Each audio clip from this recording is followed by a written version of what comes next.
All right, now it is my very great pleasure to introduce to you Dr. Elfrieda Hiebert. Freddy is the founder and CEO of TextProject. TextProject is a nonprofit that is committed to providing educators with resources, strategies, news, and information that will help them help their students achieve high levels of literacy. I know that Freddy is passionate about literacy, and really her experience speaks to that. For the last 40 years, she has immersed herself in the field of reading acquisition. She has worked as a classroom teacher and a college professor, and her extensive research has been published widely in academic journals, books, and articles. I'm quite certain that as you listen to Freddy today, you will appreciate her ability to make relevant research feel very, very accessible. So now I am going to turn the controls over to Dr. Hiebert, and there will be just a few moments of transition on your screen as I do this, so bear with me. Thanks so much, Jenny. My first question when someone suggested this title to me was, but can text really teach? Isn't it a teacher that teaches? Well, then I thought about it and I realized as adults, we use text to learn all the time. I've just learned about the real Sarah Grimke, one of the principal characters in Sue Monk Kidd's new book, The Invention of Wings, through sources on the internet. I've learned to make what I thought was the perfect German chocolate cake topping from researching cookbooks. These illustrations show something about the role of text in knowledge acquisition or teaching. And this teaching function of text is what's at the core of the Common Core State Standards. But today what I want to suggest is that texts can have another teaching function, especially for beginning readers, struggling readers, and English language learners. This teaching function is to uncover or make visible the ways in which words work in English. Some texts make the critical systems of written language more accessible. It's more regular. Kids are getting more consistent data than other texts. Now, before I go any further, I want to underscore 2 points, lest I be misunderstood. The first is that the teaching function that I'm suggesting is not strictly of the decoding system. The consistent and common patterns of written English are part of the information that readers need to get, a very important part. But I'm not suggesting decodable texts in which pigs in wigs dig and eat figs are the prototype of texts that teach. There are other systems in English that are equally as important. The core vocabulary, for example, that comprises most of the text that we read. And also the morphological systems of English and critical new rare words. Another potential misapprehension or misperception that I'd like to halt at the get-go is that I'm suggesting that only texts teach. Teachers are obviously the most critical element in a kid's development of proficient reading. Teachers are the ones who pick the text, they create the context, they talk about the critical features. But what I'm suggesting today is that good texts can help teachers do their job. When it comes to supporting us as teachers, there are some texts that support better scaffolds and support for our students, especially our struggling readers, and for our teaching than other texts. So I'm going to base my discussion today of effective texts on 3 findings from research, 2 about readers and 3 about texts. And based on these facts, I'm going to describe how we identify and select texts that teach. So the first reader fact you can see here, proficient reading results from substantial amounts of reading. Now that makes good sense, doesn't it? I haven't become a good pianist because I haven't played a lot of piano, and I'm not even a poor golfer because I've never golfed. Getting good at something depends on actually doing the activity. But you know, sometimes in our classrooms we forget this fact. During Reading First, in many school systems, we doubled the amount of time spent on reading instruction, while at the same time increasing only minimally the amount of time students are reading. In fact, in some classrooms, of the 1,200 hours kids spend with us each year, only about 2% of their time is actually with them being responsible for reading the text. Now, let's look at these three students, Abby, Alice, and Alex. They're all in the same school, but in different classrooms. And in one classroom, Alice reads, I think it might be Alex. Alex reads 7 minutes per day. Alice reads 11, and Abby reads about 15 minutes. And let's just assume that they're reading at the same rate. After one day of school, if every penny in the jar represents 500 words of reading, things don't look that much different. But they start to look a little different after a week of school, after a month, and definitely after a year. And this is not a great deal of reading, right? It's only about 15 minutes of school. That's about 4% of the time our kids are in school. But what's really important about these differences are these quarters that you're seeing in front of the vases. Each quarter represents 500 rare or unique words that students have encountered through their reading. These are words that they probably didn't know how to read before. Now, they probably encountered a lot more, but these were the ones that they actually learned. Now, I'm not suggesting vocabulary only occurs through incidental or extensive reading, but that really does help. Now, we're starting to see a difference here. And what happens if we stack these quarters up? What if we look at the new words learned over 5 years of school, over grades 4, 5, 6, 7, and 8, a really critical time? And from data that we have around the Common Core, that's actually the point in time where kids seem to stagnate the most. The differences you can see in vocabulary are great. Now, I want to point out that these data aren't hypothetical. The National Assessment of Educational Progress, which is given every several years to a representative sample of students in every state, did a special study in which students estimated how much they read. Now, that's not the most reliable form of assessment, but it actually turned out that these self-reports correlated highly with students' performances on the silent reading comprehension test. Yes, amount of reading matters. That's the first reader fact. The second one is going to surprise us because this fact says that the majority of American students can recognize most of the words in a grade level text eventually. And I put the dots there because eventually it can take them a long time. I often hear teachers describe, for example, sixth graders. They'll say they're reading on a first grade or second grade level. Now, as I'm going to show you in a minute, it's hard to know exactly what that means because of the way in which we assess grade level reading right now. But many of us view our students as not being very accurate. In fact, the first line of interventions in RTI are typically interventions that work on word recognition. But this study, another one that was done as a special study of the National Assessment of Educational Progress, there were actually two studies reported here that were done a decade apart. And people around the National Assessment were asking, if we have all these students, remember on this previous slide here, about 65% of the students who aren't attaining proficient status on the NAEP, is it because they're not very accurate? And what the study showed was that's actually not the case.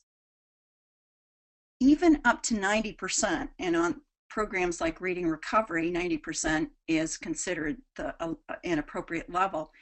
There are very few students who are reading lower than that level. And if we think that 95% is a typical instructional level, even that indicates only about 7%. Now, that's a lot of students, but it's not all of the students who are struggling as readers. Now, just because you can read the words accurately doesn't mean that you're reading them rapidly or you're reading them with comprehension. This is from Dibble's data on Common Core Standards level text. And what you're seeing here is that the accuracy level of even students in the bottom 10 percentile is very high. In fact, by the 50th percentile, it's 98%. That's very, very high. But what's a problem here is that the rate is very problematic. Up through about the 50th or 60th percentile, most of these students aren't reading automatically enough to make good sense of their reading, which shows up in the comprehension scores here. Even up to the point of the 99th percentile, we're not seeing great comprehension levels. My hypothesis is that a lot of this reflects the fact that many of our students are simply not reading enough in school and developing the automaticity that they need with the core words and texts. So let me move to some text facts. The first one is that texts are where human beings store knowledge. Reading isn't just a technical skill that we want kids to acquire. We want them to acquire the knowledge that is in text. That's where we have never had a repository like we have at the present time for learning things through text. The second fact is that of the many words in written English, and if we were going to look at the unabridged Oxford Dictionary, we would find that there are probably up to 750,000 words in written English. Some of these words are archaic, some of them show up very, very infrequently, some of them are inflected endings or affixes of other words. And some of the words are multiple meanings of the same word. The point is, we've got a lot of words in English, but it's a very, very small group of words that does the heavy lifting in text. And if students aren't automatic with these, and that's what I'm suggesting, about 90% of the words come from a very small group of words, about 4,000 word families that include inflected endings as well as ER, but not prefixes and suffixes. Now, we've got another incredibly large group of words that are accounted for by about 88,000 word families, some of them more complex like accept, acceptance. But the point is, you need to have both of these. And what's really, really critical is that very on, you get very automatic with that core group of words. The third idea is that of the numerous features that contribute to text complexity, and there are numerous features, it's really the ideas in the text. And ideas are represented by vocabulary. And this is actually good news because vocabulary is very amenable to instruction. And also, as we saw, to practice. If you do a lot of reading, you're going to encounter a lot of new words and add them to your vocabularies. Now, syntax is also something that contributes to text complexity. I mean, if we have a sentence that just goes on and on and on, if you think of someone like Faulkner, that creates complexity, but it's not as predictive of comprehension as vocabulary, nor is it amenable to reading instruction as it is in vocabulary. It's amenable to writing instruction, and that can have a carryover to reading comprehension, but syntax in itself isn't as easy to measure. Excuse me, it is easy to measure, but it's not as predictive of vocabulary. Now, I want to use these reader and text facts to describe some basic principles for text for challenged readers. So when I'm looking at a set of text as a teacher, educator, teacher, and researcher, and I look at a lot of text, the first thing I ask is, do these texts have engaging and enduring content? Are the texts worth my students' time? And I ask those questions even with really young readers, especially with young readers. Why? Because young readers who haven't had a lot of literacy or text experiences in their community environments need to understand what a rich trove of information can be gotten through text. So that's my selection criteria number one. My second, actually there are two criteria here that I've collapsed into one. I want an ample number of text. And I'm gonna, as I've been working on this presentation, I realized that in the first draft of it, I hadn't emphasized the ample number of text sufficiently. And I'm gonna come back to that. But we want an ample opportunity to build automaticity with the 4,000 most frequent words. I want to be certain that I do some scaling up of that 4,000 most frequent vocabulary and add other words from that huge purple zone, that 10% zone, increasingly as I move up, but not to the point initially where it distracts my readers from developing automaticity with what's really going to be at the core of the text that they read. Keep remembering, I've done analysis in this 4,000 words accounts for 90% of all of the exemplars in Appendix B of the Common Core State Standards. This is a very powerful group of words. So in talking about ample text, I don't want just a text a week that we review and review and read repeatedly. Research is really becoming even more clear that it is extensive reading, not simply repeated reading, that makes a real big difference. So you want to see these ideas, you want to see these words in a number of different texts. We want to have a lot of grist for reading. The third principle is, and I've suggested this already, but I want the text to become progressively more complex because of the knowledge, the vocabulary in them, not simply sentence strength, sentence length. Now, one of the things I want to point out is that because of how text complexity is measured currently, it can be very, very easy to create what look like simpler text just by manipulating sentence length. And I want to just take a break before I start demonstrating some texts that teach for us to have some basic understandings of readability, or at least to review some of those understandings. So here's the staircase of text complexity that was introduced in Appendix A of the Common Core, but then has been supplemented with the first supplement to the Common Core by the writers at Achieve the Core. And what you're seeing here are the first measure that was reported in Appendix A. There have been additional measures of readability. Some of them function a little differently, but Lexiles have become really the system that many districts, states, and so on are using to determine text complexity. So understanding this progression, we need to understand that the way in which you figure out a lot of the readability systems like ATOS and the DRP, as well as the Flesch Kincaid X, just a little bit differently, but fairly similarly. It's an algorithm based on the mean sentence length of all the sentences in a text. So if we're reading To Kill a Mockingbird and it has 70,000 words, or if we're reading Dan Dan the Flying Man and that has 20 words, we use a mean sentence length of everything in the text. The next thing that we do is we get a mean log word frequency. Okay, we take the average of the frequency of every word in that text. And those words are ranked against each other. So the word the is the most frequent word in English, and on and are fairly close. But if I were going to do the, if this were a sentence or a set of sentences and I were going to do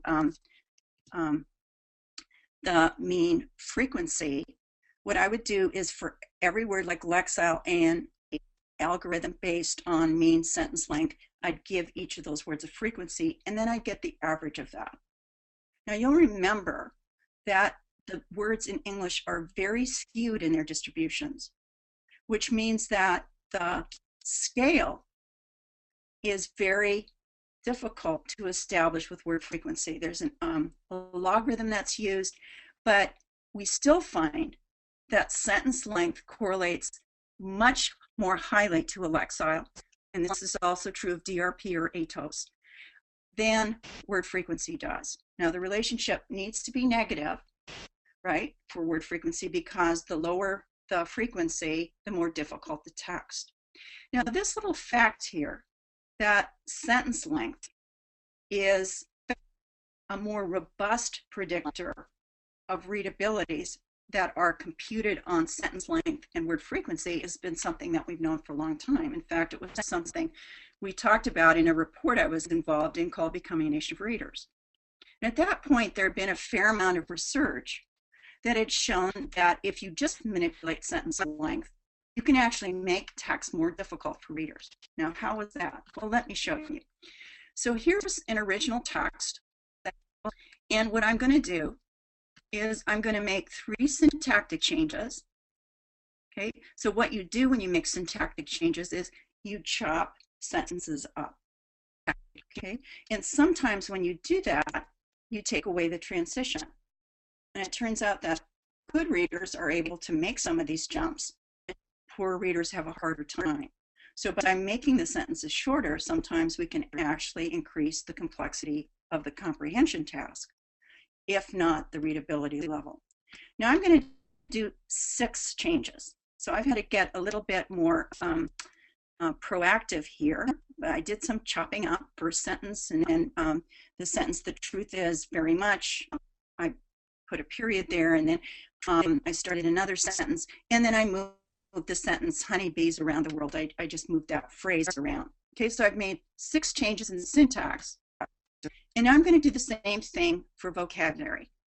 I'm going to take words that I know, like Reuters, reporters. I'm going to take words such as that, and I'm going to substitute them with more frequently occurring words. And I'm going to make 6 changes as well. Now, what are the effects of these manipulations? What you're seeing here is that I've managed with those 6 sentence changes to take this text down from approximately the 9th grade level on that staircase of text complexity to approximately the beginning of 4th grade. But my manipulations of vocabulary, because there's such a vast vocabulary, it's very difficult to make those changes. I really, in effect, made no difficulty on the claimed difficulty of this text. Now, I'm suggesting that the text actually might be more difficult as a result of the manipulations. We'd have to test that empirically, and some people have. But in looking at typical texts, the 2 ways in which people typically make text for challenged readers is to have less of it. In other words, the texts are shorter, and it's to chop sentences up. As you can see in this typical 300 Lexile text, we actually have, yes, they're phonetically regular, but for lots of kids, words like jab and even lick can be very unusual words, especially if you're an English language learner. So there's absolutely no control over the vocabulary. So you're seeing here at a 600 level text for a 2nd grader, lots of challenging words. We would expect that with the 9th grade, excuse me, a 900 Lexile text used at the beginning of 4th or 5th grade. But look here, here's a 1200 Lexile text.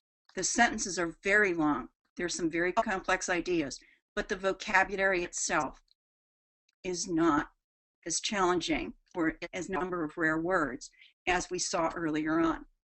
So what I'm suggesting is that in typical text, we can see a lot of variation. And I also want to point out that the scale typically goes from about 3.9 to 2.9. You're not going to have to know this by heart. There's not going to be a test on this at the end. But I want you to get the sense that it's a very narrow band where I've shown you the text. Now, when we started this project of Texts That Teach, where I served as an advisor for Reading Plus, and keep remembering, in an advisory role, this is not a royalty product of mine, I was adamant that even if word frequency doesn't buy you a lot in terms of Lexiles in the current market, that's an important metric to use. I was adamant that we have to have a very clear story to tell about vocabulary. We have to have progressively more difficult vocabulary, and we have to spend more time on the core vocabulary. So now let's go back to the main event. So how did we create texts that teach, not merely hit a readability target? Well, remember my criteria, right? We want engaging and enduring content, an ample number of texts. Now, no readability or system actually ever analyzes how many texts a system has. Okay, that's something that as consumers, as selectors of text, teachers and educational leaders have to be aware of that. But one of the things that we could do in creating the text is to make sure that we're helping readers build automaticity with the 4,000 most frequent words. And I also wanted to be certain that the text became progressively more complex because of the knowledge in them, not simply because of the sentence length. Okay, so here are some examples with texts that teach. Same as I showed you with a typical text. Here's one at 300 Lexile level. When you know something about this core vocabulary, you can be careful to select topics and ideas that are compelling about what foxes do when they sleep, that the fact that they are nocturnal is an interesting thing for young children, for beginning readers. But what we can also do here is to have sentences that make connections without an overload of vocabulary. Okay, so very critical at the beginning levels to have a lot of those orange words, right? Or the gold words. And those are the words that fit into those 4,000 simple word families. You see here at 600 Lexiles, this is just a portion of this text, and I can assure you that there are some purple words in this text. But what I'm trying to show you here is that you can write some very compelling content if you have a grasp and a system of analyzing, which is part of my word zone profiles. When you have that information, you can actually create texts that teach students valuable information while giving them opportunities with phonetically regular words like sea and sand and rocks and fish and tail. And at the same time, giving them experiences with very core content, core vocabulary like through and water, but with interesting content. Okay, we can continue that where we can take really interesting ideas about sports equipment, sports medicine, and we begin to add some challenging words. And one of the things is once those words start appearing, we don't use them gratuitously. By that I mean, if it's an important word to the concept, in the next paragraph, you should see the words goggle and helmet.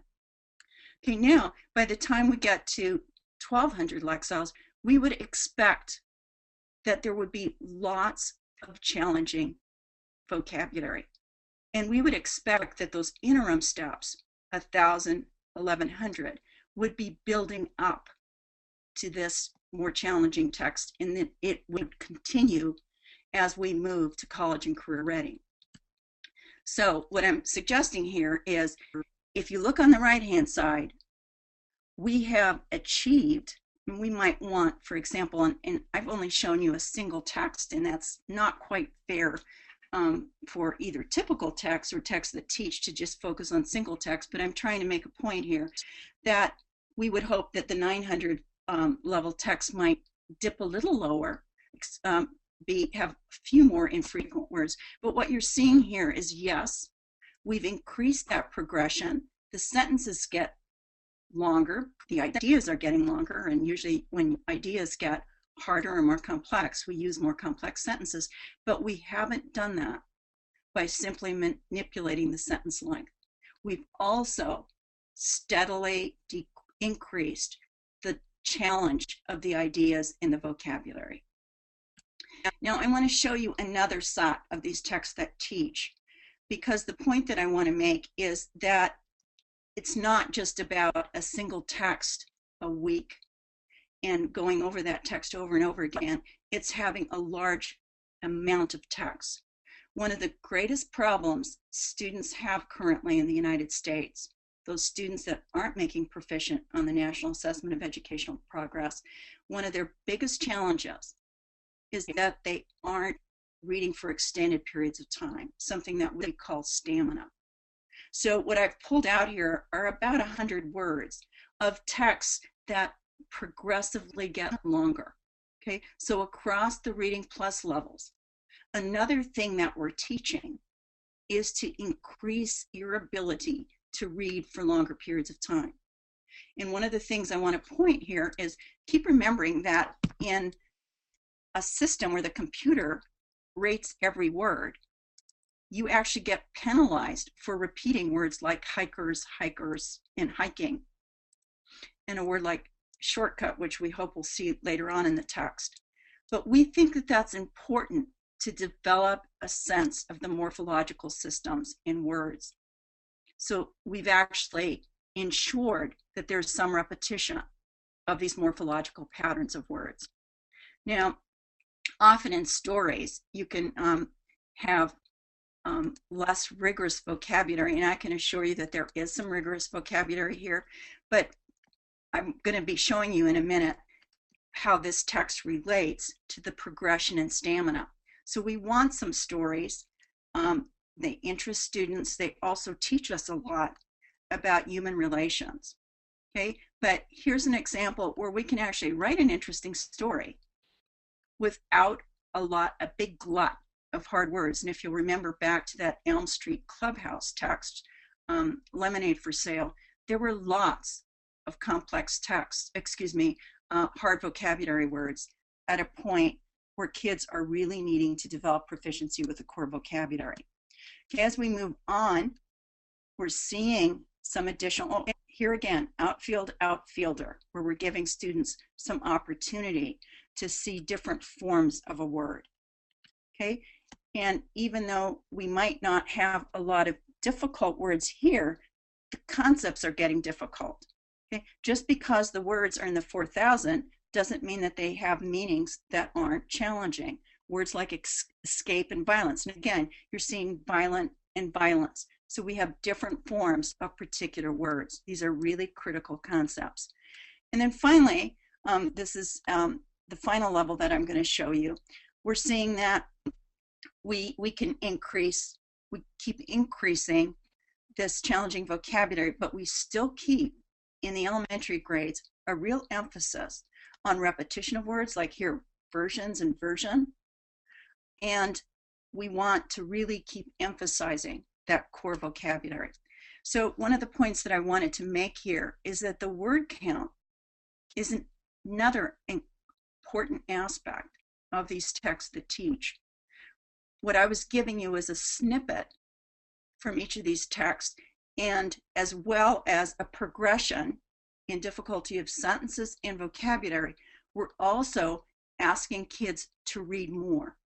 So we're keeping up similar levels of comprehension, but with more and more text and more complex content. So what's been taught? If we had just even had the texts that I showed today from the texts that teach, we've learned about the oldest found human being on the planet. We've learned about some legends. We've learned some stories about families. We've learned about some athletes like Roberto Clemente and how they make goals. So we've been acquiring knowledge, and keep remembering that the biggest predictor is vocabulary of how students read. So that relationship is about 0.97. And what you know is predicted by your vocabulary, or your vocabulary predicts knowledge. And to read passages, those who know some things about the world actually do better than people who don't have a lot of background knowledge. So one of the things that we're needing to do in a reading program is really emphasize the development of background knowledge. We also, David Pearson uses the term knowledge begets knowledge. Okay, so those who know actually learn more when they're encountering a new topic. We've also had opportunities. So if you think of those 6,000 words in a text, or excuse me, 600 words, and you think of 10 of those over a period of time, which is where I got my 6,000, think of how many opportunities you've had to encounter the core vocabulary. But you've also been introduced to vocabulary that matters in a systematic way that hasn't asked you to encounter 10 new words per 100, but about 3 to 4 or 2 to 3. Okay, so you're actually getting opportunities to use context, seeing those words repeatedly, and also knowing about their morphological extensions. Morphological extensions are the biggest way in which you acquire an extended vocabulary once you hit 4th grade. And finally, the texts have been created so that you have an ability to increasingly read more text independently in a single session. And I would argue that this opportunity to read more and to read more over a period of time and to actually be aware of how much you're reading in session to session to session is one of the most critical aspects that we haven't attended to in our reading programs. Often with challenged readers, we're just trying to get them to be faster, better at word recognition. Here, we're asking kids to know things, to develop automaticity with a core group of vocabulary, but to learn lots of other ideas and to develop some perseverance in reading. So we're open for questions now, Jenny, and I hope that all of you visit the resources that we have at textproject.org. We continue to put lots of resources on, including on YouTube. I even believe that this presentation is already at TextProject. So Jenny, I'm ready here for Yes, great. Thank you so much for that, Freddie. That was really useful. So I do have some questions for you, and I'd like to start off with the first here. So here's the question. If a child is a good decoder but has difficulty with comprehension, what do you suggest doing? Well, I was proposing in that second reader fact that we have lots of students who have spent a lot of their school careers becoming better at decoding and not applying that knowledge in very enduring and worthy texts. So they've been reading things that may support their learning to read words like jab and lick and cup, but they haven't been learning to apply some of those ideas in multisyllabic words like outfield or outfielder. And they haven't been reading a lot of texts that require them to develop some stamina.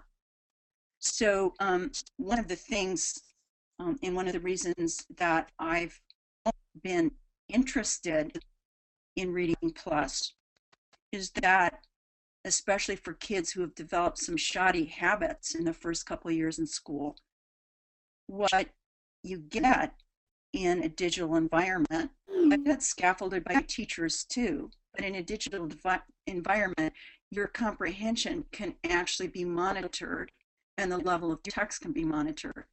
So this issue of good decoding and poor comprehension, I think that's a major issue that we face in the United States. And I'm saying that typically our response has been, let's give them more decoding. And I'm saying, let's give them more thoughtful, well-designed texts with information that progressively increase the new vocabulary. So a big problem I didn't really get into directly is that they might be able to decode monosyllabic words, but it's multisyllabic words, and a lot of our English words include compound words, as we saw outfielder, shortcut in some of the examples that we saw. So for me, what we've designed here has actually got this profile of child in mind. Kids who have been almost over decoding and who haven't been asked to think about, well, sometimes the text hasn't been worth thinking about. I mean, it's really hard to do a very good close read on pigs wearing wigs, digging and eating figs. I mean, yeah, that really doesn't make for great close reading. Right. Yeah, true. Okay. Now I did want to mention I'm seeing quite a few questions coming in now, and we unfortunately won't have time for Freddie to answer all of them. She will, as you can see, answer some of them verbally. I've also heard that she will most likely post written answers to some questions on her textproject.org website, so one more reason to visit. And then we at Reading Plus will get back to those of you who had very program-specific questions. So I just wanted to provide that disclaimer, and then we'll move on to the next question. Freddie, how does one select complex texts for close reading with a huge variety of reading levels within the class? So in other words, how can one differentiate with texts? Well, first of all, I do want to say, and I'm not seeing the questions because that part is blocked right now on my screen, so I'm not distracted by that. But I do want to point out that we have something called text answers at TextProject, where we've answered some questions that people have asked about issues of text complexity in the core vocabulary. Okay. Well, this is an interesting question because there's a perspective around that you can take the same text and have like 5 different reading levels or 3 different reading levels, and some people are actually putting those out in the marketplace.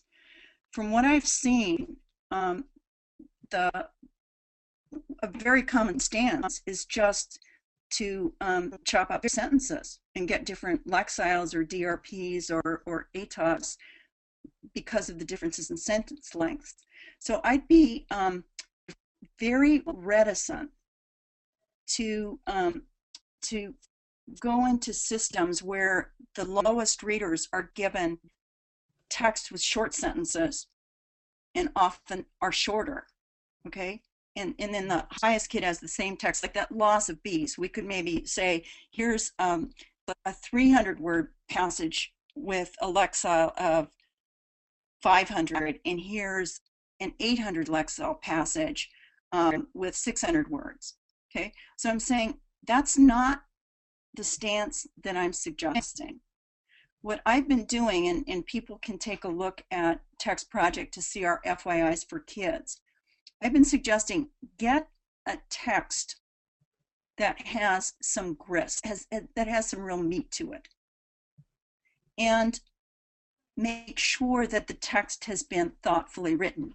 In other words, texts that teach, so that for the students who aren't very automatic, by chunking those texts, they should be able to get through them, especially if, as a teacher, I pick out a few core ideas that are fundamental to the text, that I ensure the kids have actually gotten those ideas. For example, that text about hiking, I might look at some words like that, pick out a few key words that have to do with hiking in the Alps, and then locating mummies or something like that, okay? And then I might, with some students, chunk the text. I mean, from what I'm seeing on the expectations of states on Park and Smarter Balanced, everybody's getting particular levels of text. And what I've been suggesting here, it's not that the kids who are very low can't read them.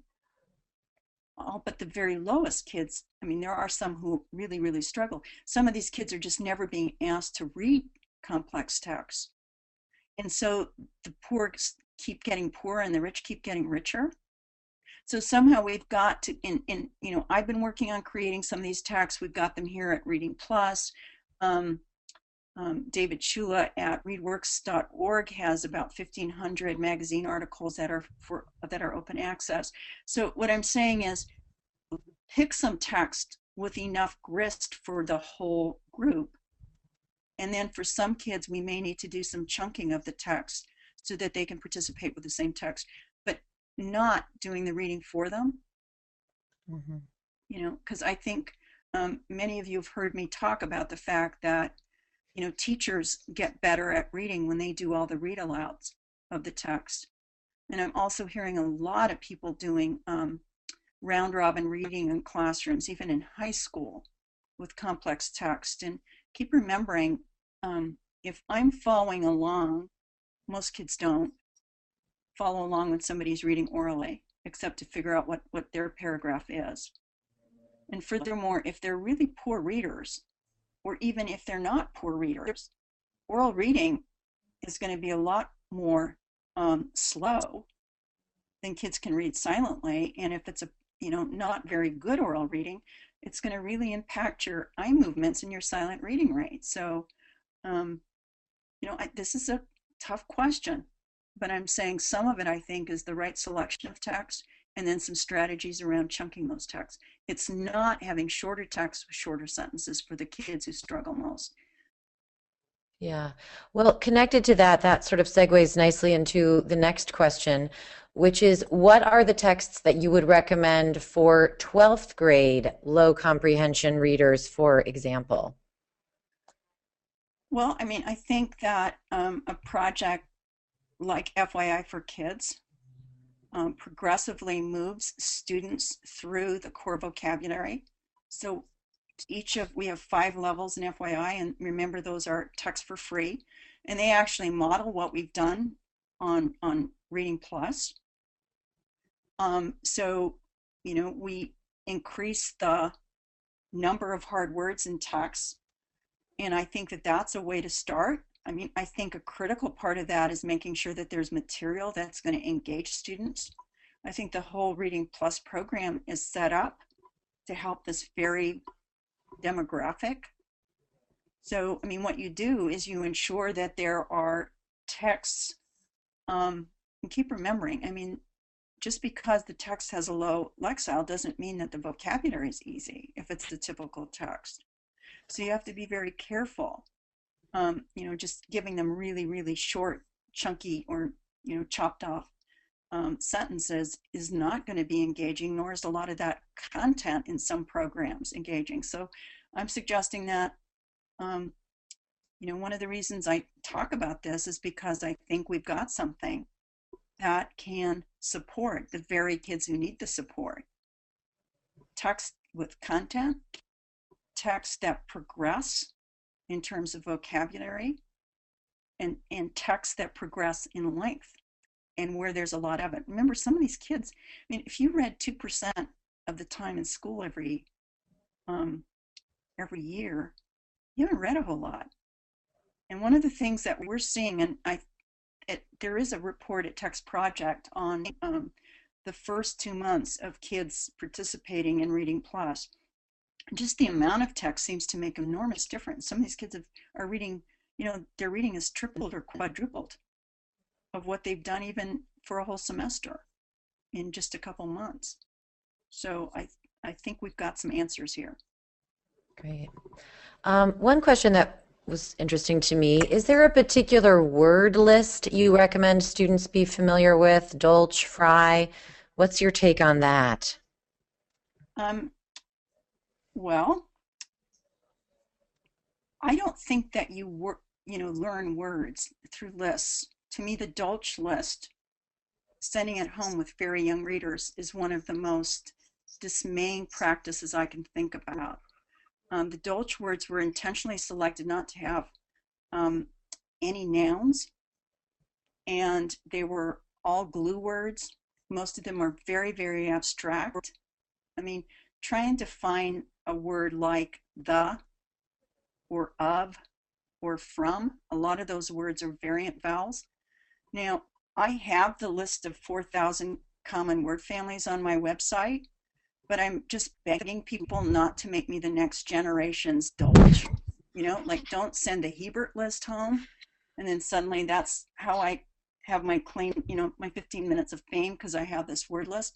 It's not intended for that. It's intended for teachers to have familiarity with.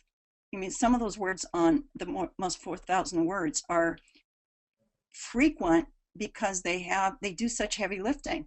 You know, a word like force has multiple meanings, and some of them were quite specific and precise in science. So I'm not a wordless person, you know. I mean, I provide those for teachers for professional development and thinking, so you can look at text to see, you know, is this an appropriate text? But it's not for kids to be learned. Kids need to read stuff. You know, the word "the" isn't interesting in a list.